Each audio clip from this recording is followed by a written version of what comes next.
Welcome, whoever you are, to Meg's Magical Mansion, a virtual guest house for spiritual wayfarers, a place where the ordinary becomes magical, where wisdom is yours for the asking, and where your higher nature is just a wish away.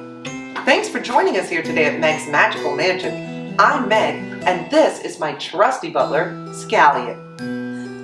And here in my lab is my beautiful assistant, Miss Alice Poopers.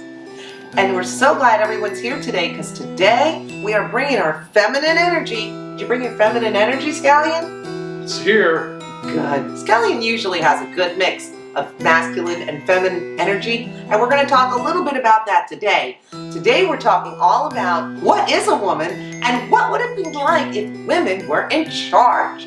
So I want you to know off the bat that here at Meg's Magical Mansion we have a very open and broad-reaching definition of what a woman is, so stick around, we're going to talk about that.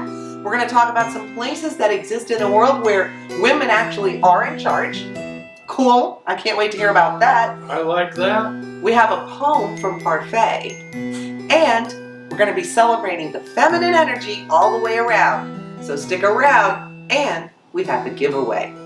I'm not going anywhere.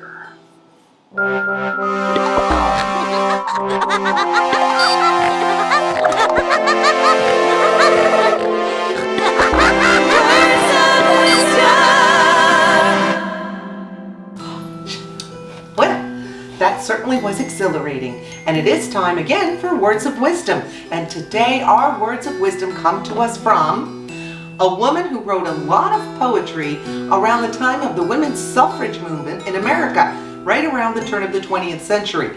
This poem is called She Walketh Veiled and Sleeping by Charlotte Perkins Gilman, written in 1911, by the way. Here's a picture of Charlotte, and she wrote a lot of poems about the women's suffrage movement. So sit back, relax, and let's enjoy her words. She Walketh Veiled and Sleeping by Charlotte Perkins Gilman. She walketh veiled and sleeping, for she knoweth not her power. She obeyeth but the pleading of her heart and the high leading of her soul unto this hour. Slow advancing, halting, creeping, comes the woman to the hour. She walketh veiled and sleeping, for she knoweth not her power.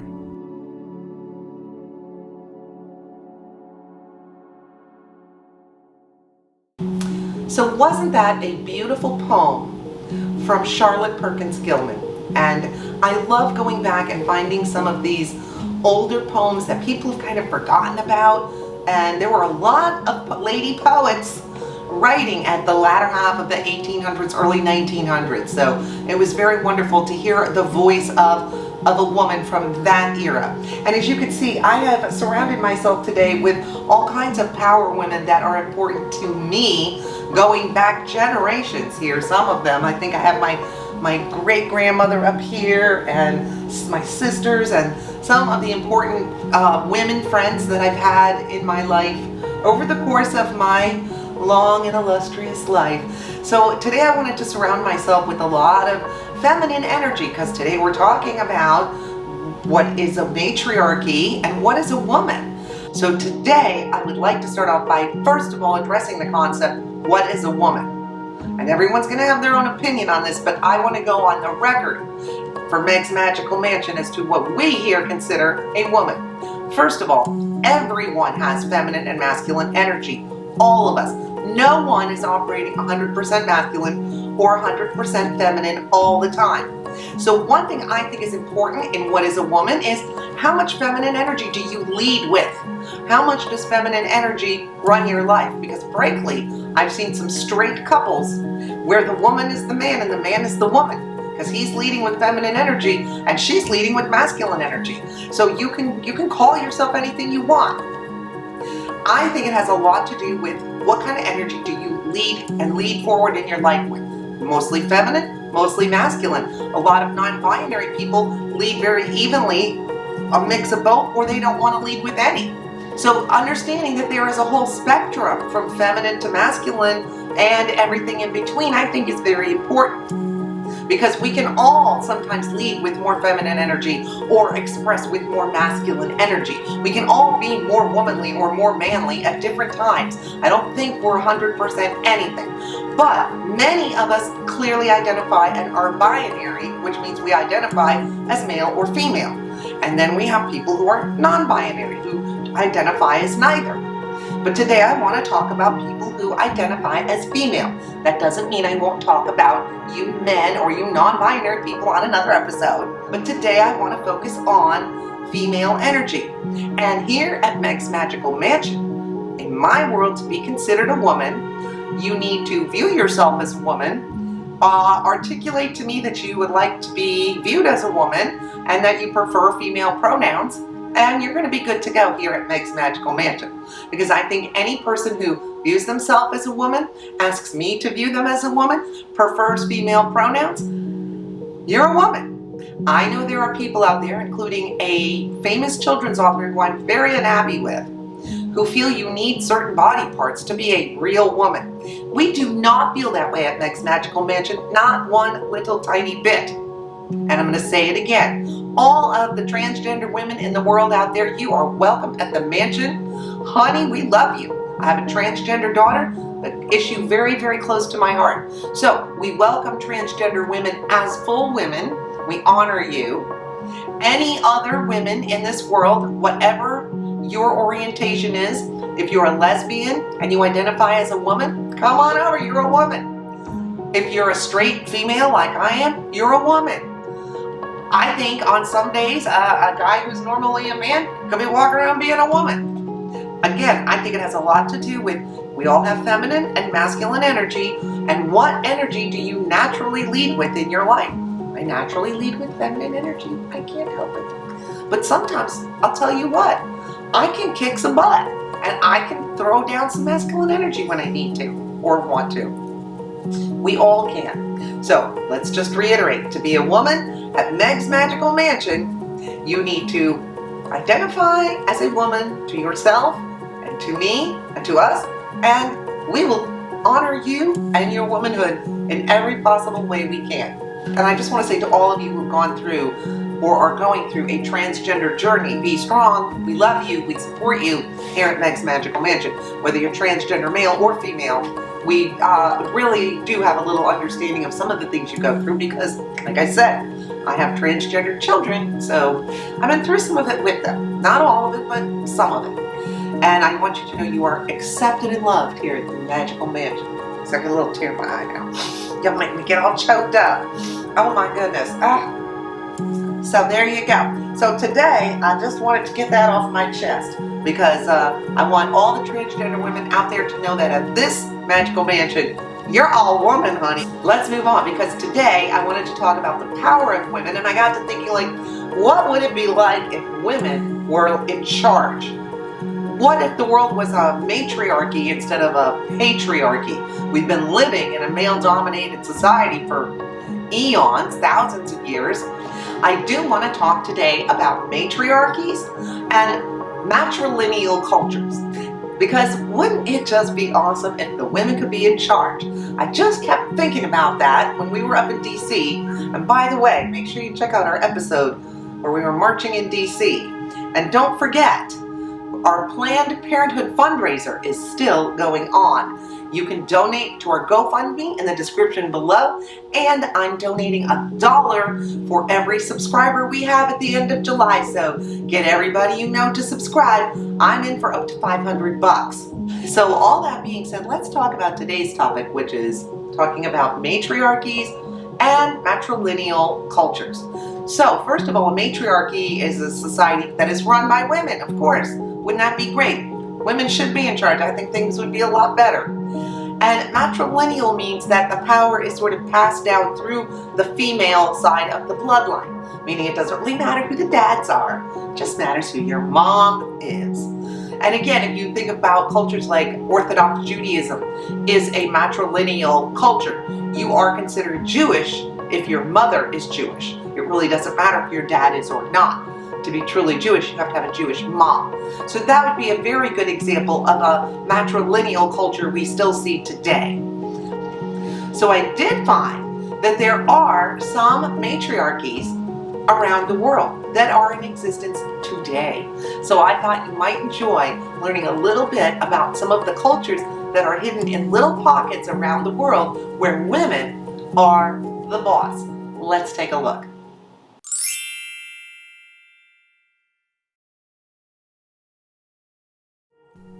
What if women were in charge?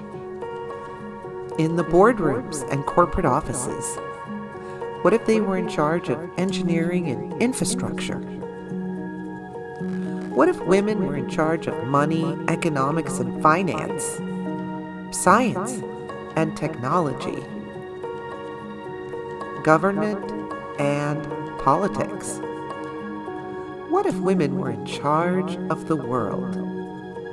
Well, there are a few places around the world where women are in charge, and let's take a look at a few of those places. First stop is China, where we visit the Masuo, people who live very close to the border of Tibet. This land is called the Kingdom of Women because here women are mostly in charge. Families live in large extended groups where the eldest woman is in charge. She is the matriarch and runs the family. Traditional marriages are not seen here. Most people participate in walking marriages, which are informal arrangements where the men can come and go as the women see fit. Children are raised in extended families by the female family members. After her coming-of-age ceremony, a Masuo woman is given her own private bedroom, something that's really not granted to the men. Next stop, we go to Africa and the country of Kenya, where we visit the village of Umoja. Umoja in Swahili means unity, and this village is for the women, by the women, and the men are not allowed here. The women founded this village in 1990, and it is made up of women who are survivors of all kinds of gender-based abuse, and they have come here and made their own village.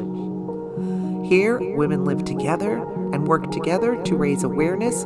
They give tours of their village and do crafts and other things to raise money to keep the village going. And while the women are welcome to step outside of the village to have relationships with men, those men are not allowed to come and visit them or see them or be with them in the village of Umoja. Now let's head to Central America and visit with the Bribri of Costa Rica.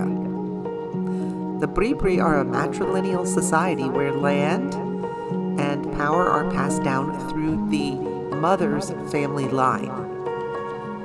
And in this indigenous tribe, only the women are allowed to perform sacred ceremonies and make the sacred cocoa drink. The Bribri women have also become very successful entrepreneurs, making great strides in bringing ecotourism into their area. The Bribri people are quite independent and lead a sustainable life, and a lot of their income also comes from growing and harvesting bananas, plantains, cocoa. But within the Bribri, the clan of the mother will determine the clan of her children. And property is also passed along through the female bloodline. And now let's learn a little bit about the Minangkabau from Indonesia. This again is another matrilineal society. Women do get married here, but married women are still expected to live with their parents, with their mothers. And husbands kind of come and go again in walking types of marriages. Landholding is also important because that is passed along through the matrilineal lines.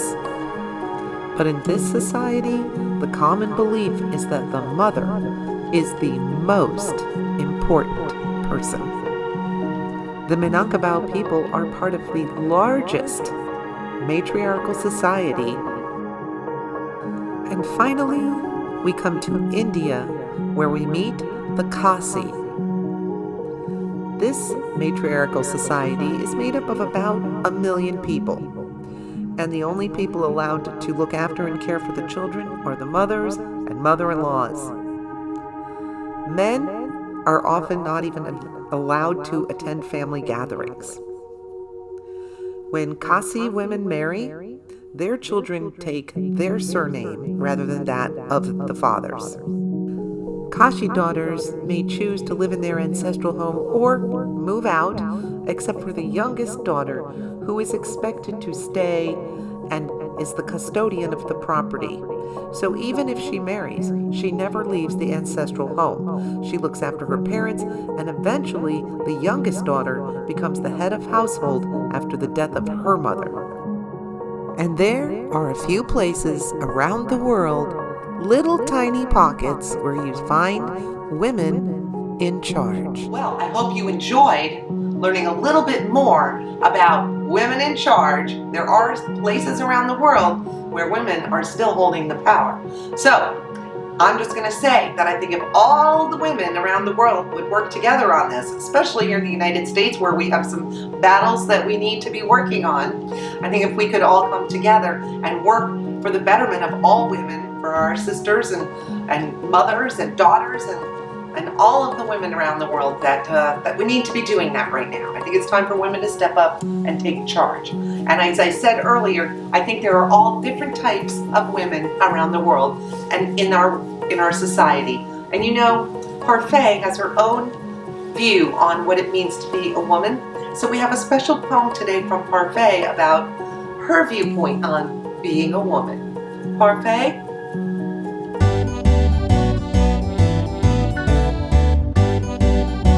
And now it's time for What's the Tea with Parfait.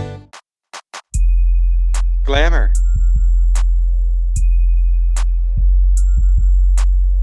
The lights are flashing, cameras for miles. Bentley's rolling up. She's got style. The door swings open, a divine leg steps out. Drenched in designers, she has no doubts.